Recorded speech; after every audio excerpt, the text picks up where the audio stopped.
வணக்கங்க. அதாவது ஒரு அன்பர் என்னிடம் ஒரு கேள்வியை கேட்டார். உண்மையான ஆன்மீகம் என்பது என்ன, அதனை நாம் எவ்வாறு அறிந்து கொள்வது என்பதனால் அந்த கேள்வி அமைந்தது. அப்போ உண்மையான ஆன்மீகம் அப்படின்னாவே பொய்யான ஆன்மீகம் இருக்கிறது என்பதைத்தான் அந்த கேள்வி உணர்த்துகிறது. அப்போ அதில் உண்மைத்தன்மை என்பது என்ன என்பதனை நாம் ஆராயணும். அதுக்கு பின்னாடி ஆன்மீகம் என்ற சொல்லுக்கு என்ன பொருள் அப்படிங்கிறத நம்ம ஆராயணும். அப்படி அவர் கேட்ட கேள்விக்கு நான் சொன்ன பதிலை இங்கே நான் உங்ககிட்ட பகிர்ந்துக்கிறேன். இதில் சிலருக்கு ஏற்புடைமை இருக்கலாம், இல்லை மாறுபட்ட கருத்துக்கள் இருக்கலாம். அது நான் என்ன சொன்னேன் அப்படிங்கிறத நான் உங்கள்கிட்ட பகிர்ந்துக்கிறேங்க. அப்போ அந்த உண்மையான ஆன்மீகம் அப்படின்னா, ஆன்மீகம் என்ற சொல்லுக்கு நம்ம ஆன்மாவை பற்றி அறிந்து கொள்ளுகின்ற ஒரு அறிவு நிலை, அதுதாங்க ஆன்மீகம். எல்லா ஆன்மீகமும் அதைத்தான் தேடிட்டுருக்குங்க. அப்போ நீங்கள் ஒரு கிறிஸ்டியானிட்டி இருக்கட்டும், அவங்க முஸ்லீம்களுடைய திருக்குரான் ஆகட்டும், ஆனால் இந்துக்களுடைய பகவத்கீதையாகட்டும், இன்னும் பௌத்தர்களாகட்டும், உலகில் இருக்கக்கூடிய சைவ சித்தாந்தம் அப்படின்னு எவ்வளவோ சித்தாந்தங்கள் இருக்கிறது. ஸோ அது எல்லாமே இந்த ஆன்மாவை பற்றிய ஒரு அறிவை மனிதர்களுக்கு தருவதாகவே அமைந்திருக்கிறது. அப்போ இதில் எது பெஸ்ட்டு, அவர் கேட்ட கேள்வி அதுதான். அது மாதிரி எத்தனையோ இருக்குங்க, அதில் எதுங்க பெஸ்ட்டு அப்படின்னு அவர் கேட்டார். அப்போ இப்போ ஒவ்வொருத்தவங்களுக்கும் ஒரு புனித நூல் இருக்கிறது. அந்த நூலில் சொல்லுகின்ற வழிமுறைப்படி அவர்கள் வாழ்கிறார்கள். அப்போ ஒவ்வொரு நூலுக்குள்ளும் ஒரு சொல்லுக்கான பொருள் இருக்கிறது. இப்போ மனிதர்களில் அதிகப்படியானோர் அந்த சொல்லையே பிடித்து கொண்டிருக்கிறார்கள். அந்த சொல்லை தாண்டிய பொருள் நிலைக்கு மனிதர்கள் வர வேண்டும். அது பைபிள் வாசகமாக இருந்தாலும் சரி, குர்ஆன் வாசகமாக இருந்தாலும் சரி, பகவத்கீதை வாசகமாக இருந்தாலும் சரி, தத்துவ அறிஞர்களின் உரையாக இருந்தாலும் சரி, வேத நூல்களினுடைய கருத்தாக இருந்தாலும் சரி, வெறுமனே அந்த மேலோட்டமான அந்த அந்த சொற்களினுடைய நிலையிலேயே நின்று கொண்டிருந்தால் நம்மை அந்த சொற்கள் நம்மை அடையாளப்படுத்துகின்ற நிலைமைக்கு நம்மளை அழைத்து செல்லாது. அந்த சொற்களை கொஞ்சம் தாண்டணுங்க. சொற்கள் எல்லாமே ஒரு பொருளை உள்ளடக்கியதாக இருக்கிறது. அப்போ அந்த பொருள் நிலைக்கு மனிதர்கள் உயர வேண்டும். சரி, அந்த பொருள் நிலைக்கு உயர்ந்தாச்சு. அடுத்து என்ன? எல்லா பொருள்களும் ஒரு பயன் நிலையில்தான் போய் நிறைவடைகிறது. அது ஒரு பயனை கொடுப்பதாக இருக்கும். அந்த பயனை அவர்கள் அடைதல் வேண்டும். சொற்கள் நிலையிலிருந்து பொருள் நிலையை முற்றிலுமாக அறிந்து அந்த பொருள் நிலை தருகின்ற பயனை அடைந்து பின்பு அந்த பயனையும் துறக்கின்ற நிலையில்தான் நான் என்பது வெளிப்பட்டு தன்னை அடையாளப்படுத்துகிறது. இது நீங்கள் எதன் மூலமாகவும் நீங்கள் போய் அறியலாம். நீங்கள் பைபிள் மூலமாகவும் நீங்கள் யாருன்னு அறிஞ்சிக்கலாம், குர்ஆன் மூலமாகவும் அறிஞ்சிக்கலாம், பகவத்கீதை மூலமாகவும் அறிஞ்சிக்கலாம், நீங்கள் குருமார்களின் சொல்களின் மூலமாகவும் அறிந்து கொள்ளலாம். நீங்கள் எது மூலமாக வேணாலும் போகலாம். அதில் காட்டுற சிரத்தை தான் ரொம்ப ரொம்ப முக்கியம். ஒரு கிறிஸ்தவனாய் நான் பிறந்து விட்டேன் என்பதனால் நான் ஞானியாக முடியாது என்றோ, நான் ஒரு முஸ்லீமாய் இருப்பதனால் நான் ஒரு ஞானியாக முடியாது என்றோ, இந்துவாய் நான் பிறந்து விட்டதனால் நான் நிச்சயமாக ஞானியாகி போய்விடுவேன் என்றோ இல்லை. ஸோ இதெல்லாம் நீங்கள் எதை வச்சு சொல்கிறீங்க அப்படின்னு என்கிட்ட கேட்டால், நான் அதுக்கு ஒரு சான்று சொல்ல வேண்டும்னா திருவள்ளுவரைத்தான் நான் அதற்கு சான்றாக சொல்லுகிறேன். கற்றதனால் ஆய பயனென்கொள் வாளறிவன் நற்றால் தொழார் எனின் என்ற குறளில் இறைவனுடைய அடியைச் சேர்வது தான் அனைத்து மதங்களும் அனைத்து கல்வி முறைகளினுடைய விஷயம் என்று சொல்லுகிறார். அப்போ இந்த குறளை நம்ம தீர்க்கமாக ஆராய்ந்து அறிந்தோம் என்றால் அப்போ நான் இதுவரைக்கும் நான் சொன்ன கருத்து உங்களுக்கு முற்றிலுமாக புலப்படும். எதன் மூலமாக இருந்தாலும் எல்லாமே அந்த ஆன்மாவை பற்றி அறிந்து கொள்வதாகத்தான் அந்த ஆன்மீகம் அமைந்திருக்கிறது. அதை அறிந்து தெளிவது தான் கல்வியினுடைய முதிர்ச்சி. அடுத்த குறளிலே அவர் என்ன சொல்கிறாருன்னா,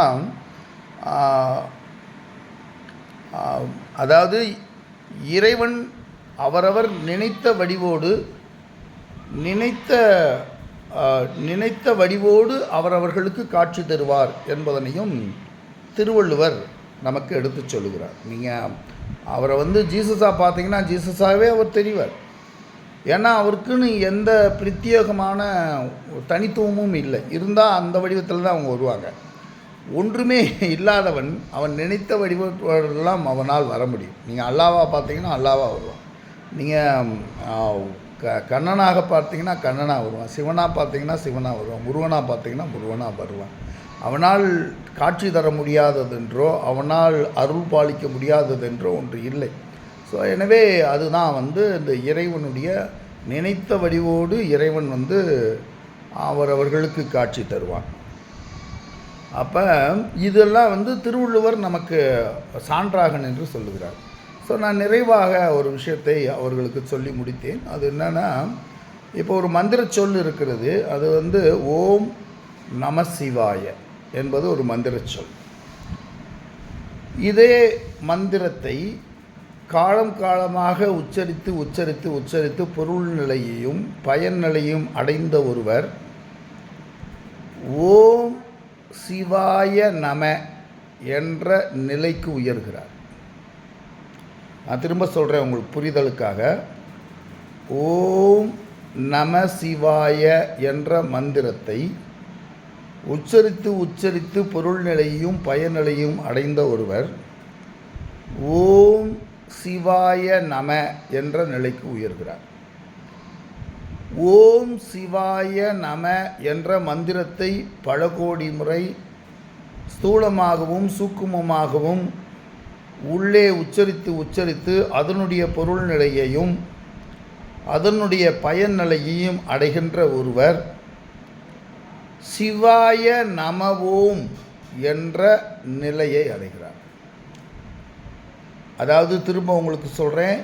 முதல்ல ஓம் நம சிவாய என்ற துவங்குகின்ற மந்திரம் திருப்பி ஓம் சிவாய நம என்று மாறி நிறைவாக சிவாய நம ஓம் என்று அவர் நிறைவடைகிறார்.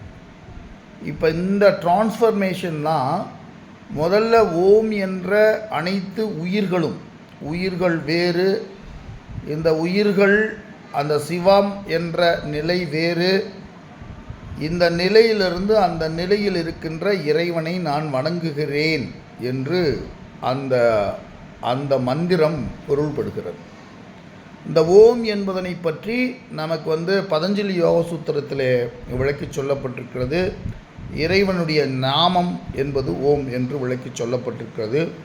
அதுபோல் உபனிஷத்துக்களில் சொல்லப்பட்டிருக்கு. இப்போ நான் சொன்னதெல்லாம் நான் சொன்ன கருத்து இல்லை, இதெல்லாம் பிரமாணங்கள். ஓம் என்பது விரிவாக விவாதித்து சொல்லப்பட்டிருக்கிறது. அதாவது அகாரம் உகாரம் மகாரம் என்று ஸ்தூல ரூபத்திலும், அதாவது முற்றிலுமாக மோன நிலையாகன, அதாவது உங்களுக்கு என்ன சொல்கிறது, இதை சகுண பிரம்மம் என்றும் நிர்குண பிரம்மம் என்றும் இரண்டுக்கும் ஒன்றான ஒரு சொல் ஓம் என்று நமக்கு கடோபனிஷத் போன்ற உபனிஷத்துக்களில் அது விளக்கி சொல்லியிருக்கிறது. நம என்றால் வணங்குகிறேன். அதுக்கு பின்னாடி சிவ என்பது இந்த சி என்ற சொல் இந்த ஆகாயம், வே என்பது ஆகாயத்தை கடந்த நிலை. ஸோ இதெல்லாம் ஒரு பொருள்பட இருக்கின்ற மந்திரங்கள் தான். ஸோ அந்த வழியில் தான் அது அமைக்கப்பட்டிருக்கிறது. ஸோ அப்போ இது வேறு அது வேறு என்று இருக்கின்ற சாதாரண நிலையிலே மனிதர்கள் வழிபட்டு இதனுடைய பொருள் நிலையை உணர்ந்து இதை கடக்க வேண்டும். ஸோ இதை கடக்கும்போது திருப்பி நமக்கு என்ன இரண்டாவது நிலை என்னென்னா ஓம் சிவாய நம. அப்போ அந்த சிவமும் இந்த ஓமும் ஒன்றிய நிலை. முதல்ல தனித்தனியாக பிரித்து மனிதர்கள் உணர்கிறார்கள். அதற்கு பின்னாடி ஒன்றிய நிலை, ஆமாம் அது வேறு நான் வேறு அல்ல என்று இரண்டும் ஒன்றிய நிலை.